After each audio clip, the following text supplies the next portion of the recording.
rester dans son état, en fait, sans être restauré. Je pense que c'est voulu par le propriétaire. Et voilà le propriétaire.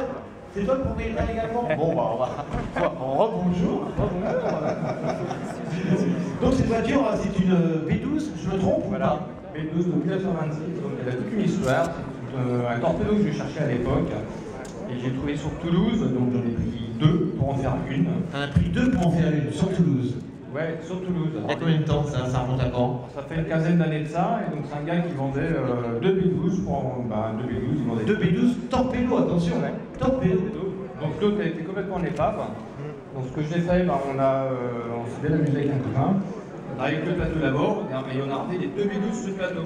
Comme l'autre était pourri, on a complètement découpé l'autre, tout ce qui était pourri. On a récupéré le châssis, toutes les pièces, le pont, le moteur et tout. Et on a levé celle-ci, on a mis le pont de l'autre dessous. On a monté celle-ci dessus. Bon, je dis pas le bordel. On voit très bien, je visualise très bien la scène, oui. Bon, on avait l'XM, les XM c'était bien parce que Citroën, tout était droit, valait mieux. Et on a ramené de Toulouse, on a ramené les deux voitures. Et avec les deux, j'en ai fait une. Okay. Alors à la base, celle-ci, le moteur était refait, le pont était fait, les freins, tout ça. À la base, le but c'était de la restaurer pour la faire toute belle. J'ai dit d'abord, je vais la monter, je vais rouler avec. Et puis après, je la referai. Et puis une fois montée et roulée avec, j'ai dit, dans son jus, c'est pas mal. Et bien, il n'y en a plus dans son jus. Et ben non, parce que c'est vrai qu'à force de restaurer les voitures, elles perdent quelque part leur âme. Hein, voilà. Dire. Alors que celle-ci, tu la gardes avec tous les stigmates de sa vie passée, donc son histoire. Et ça aussi, aujourd'hui, on en revient des sur-restaurations. On revient aux modèles qui ont un vécu, qui sont dans leur jus. Hein, parce qu'à trop restaurer, on perd quelque chose, je crois. Donc cette voiture-là, quand on la voit, elle parle. C'est vrai qu'on se dit, elle a dû en connaître des propriétaires et des kilomètres sur la route, tout ça. Elle a voyagé. On voit qu'elle a voyagé quand même, qu'elle a roulé.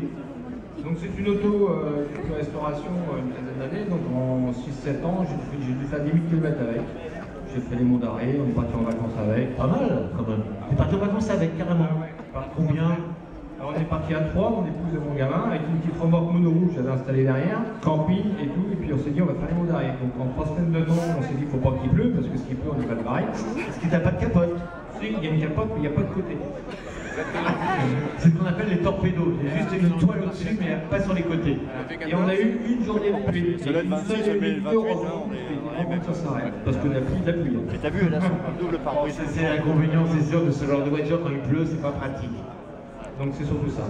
Donc la particularité, c'est qu'en dessous, vous avez l'embrayage qui est à gauche, l'accélérateur qui est au milieu et le frein qui est à droite. Oh là là!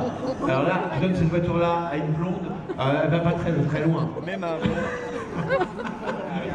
Bon, voilà, sur pas là, non, elles ont pas entendu, je crois. Si elles ont entendu, mince alors. C'est vrai que même moi j'aurais un problème, hein. C'est vrai qu'en décalant les pédales comme ça, ça doit être compliqué. Il y a une habitude à prendre. Ça se fait, c'est comme à droite. Le problème, il y a des motos, les vitesses à droite, à gauche, mélanger, après c'est les neurones qui gèrent. C'est ce que je disais tout à l'heure, c'est les neurones qui gèrent. Voilà. Bon, alors le moteur, lui, c'est quoi comme moteur? C'est pas un gros moteur là-dessus? On a un spécialiste Citroën qui est pas loin là, Eric. Eric, il est pas loin, un spécialiste Citroën. Viens avec moi. Il est là, tiens. Allez, tu te caches là. Tout le monde sait que tu es un spécialiste Citroën. Qui a été un des premiers à créer un club dans les années 70. Alors, viens avec moi. Allez, moi j'admire notre ami, on se connaît. Voilà, une voiture non restaurée, dans son jus. Et ça, c'est extraordinaire de voir une voiture de 26 comme ça. Et alors, de loin, on croirait que c'est une carrosserie Veyman qui n'a rien à voir avec les Citroën, parce que c'est la rouille qui lui a donné cet aspect un peu comme le Veyman cuir des années 20. Voilà, c'est très rigolo. Voilà, magnifique. Donc ce moteur, alors donc c'est à 1400 cm3 et ça fait 20 chevaux. 20 chevaux. Ah bah c'est sûr qu'on peut bien les compter hein, pour savoir si on a pas perdu en route. Ah, pas dans les côtes, hein, ça m'a marché beaucoup moins bien. C'est sûr. Bon bah, on va parler de la vitesse de pointe, mais c'est bon. Pour vitesse de pointe, sur le plat, sans trop de vent, on peut faire du 75, 80. Ah quand même. Ouais, grand maximum. Et tu freines comment? Et pour le freinage, bon c'est pas comme la Samsung, c'est moyen pour anticiper énormément. C'est pas un frein, c'est un ralentisseur. On va dire un ralentisseur, mais ça freine quand même. Ça freine quand même, il faut garder de la marge devant soi. Il faut de la marge. C'est une blonde qui change brutalement de direction devant toi, c'est mort. Beaucoup moins bien. Qu'est-ce que ça vient des blondes? Je sais pas, parce que je sais pas. Bon, on a ce moteur, donc avec un ventilo qui est une belle pièce. C'est vraiment une belle pièce en quoi? C'est en aluminium? Ouais, je trouve que c'est une belle pièce. On pourrait mettre ça sur un bureau. Moi, ça me plairait bien, hein, pour ventiler. J'en ai 3. T'en as 3? Si tu veux me faire un cadeau, un cadeau. J'aime bien. Alors moi j'ai le genre de moteur, le haut moteur en table de salon. C'est vrai, t'as fait une table de salon avec un moteur comme ça? Un haut moteur, ouais. Et elle est où ton épouse?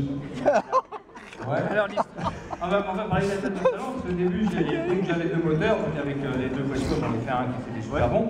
Et donc j'ai dit, il faut que je me débarrasse de toutes les pièces. Alors je me suis amusé, je me suis amusé à refaire l'autre, il était bon, donc je l'ai réalisé, machin, c'est nickel, et puis j'ai bien peint, nickel, puis je dis tiens, viens voir, j'ai fait ça, machin, et tout. Ah, il me dit, ça ferait une jolie table de salon. Oh, j'ai une super idée. Mais j'avais l'idée, mais je n'osais pas le dire. T'avais eu l'idée. Et quand ma mère était d'accord, du coup, ben... Ah bah, ça fait bien table de salon. D'accord. Ça va être joli quand même, je pense. Ah que oui, avec un carreau de verre. Ça doit être avec un carreau de verre, bien sûr, dessus.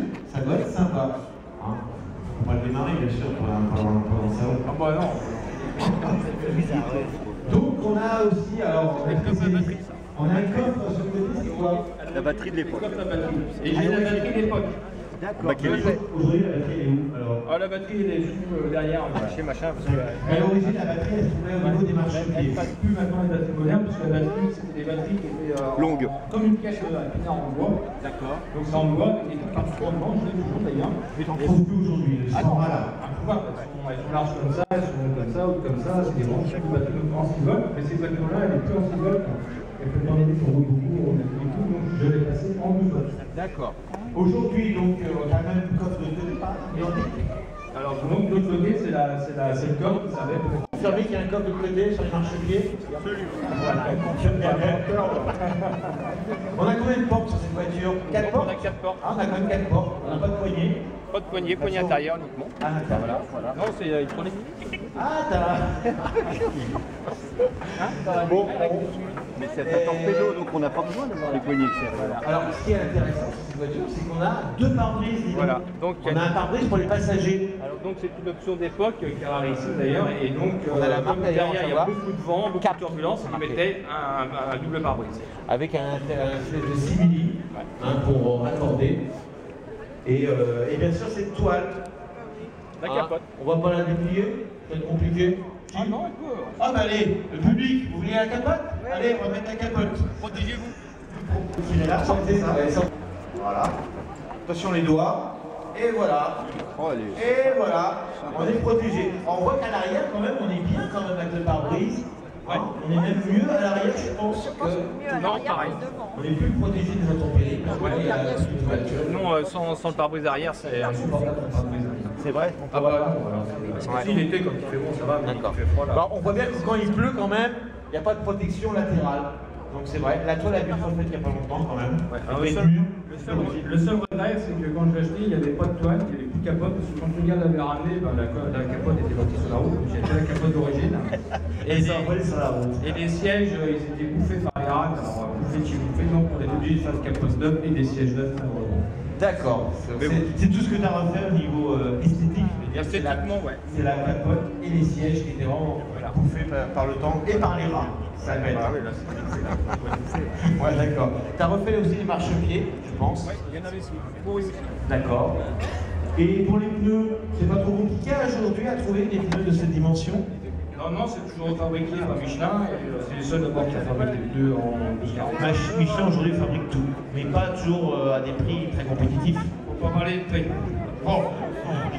Voilà. Ok. Comment vous la trouvez, vous, cette voiture? Comment vous la trouvez? Elle est belle? Je dis, elle est belle dans l'âme, bien sûr. Hein. Bien sûr qu'elle est dans son jus. Elle a toute une histoire. On voit très bien les pédales qui sont inversées. Il ne faut pas se tromper. Donc, rappelez-moi pour les pédales, Philippe. Donc, au milieu, c'est l'accélérateur. L'accélérateur au milieu, embrayage à gauche. Embrayage à gauche et frein à droite. Voilà, il ne faut pas se tromper. On a le frein à main ici, le levier de vitesse. On a quelque chose là en bas, un petit pignon. C'est le démarreur. C'est le pignon de démarreur. Tu appuies sur le dessus et ça démarre. Dynastar également. Non, Démarreur tout court. C'est bien ça, ce système-là. Ok. Ça démarre. On a un petit thermomètre là. Ouais, alors ça c'était l'origine, c'était du mercure, c'était pour la pression de l'huile. D'accord, le mercure est interdit aujourd'hui. Oui, c'est supprimé. Ouais, d'accord. On va te laisser repartir, Philippe, une deuxième fois. Merci, tu t'as présenté du coup deux véhicules. Je rappelle que c'est. Fermez le capot. On avait du Benjamin, je crois qu'elle n'est pas là aujourd'hui. Voilà, je rappelle celle-ci. C'est Geoffroy Benjamin qui a fait. Rappelle-moi l'année de cette voiture. 1926. Aujourd'hui, c'est la plus vieille voiture de cette traversée. 1926. Voilà. Je suis entouré d'enfants, c'est bien, ça me rajeunit. Ça va les enfants? Bon. Ça vous plaît les voitures? Ouais. On arrive comme ça quand on sera plus grand? Non. Oh, c'est trop vieux. Ah, voilà, il démarre avec tout le direct. Voilà. Applaudissez-la. Voilà. Bravo à lui.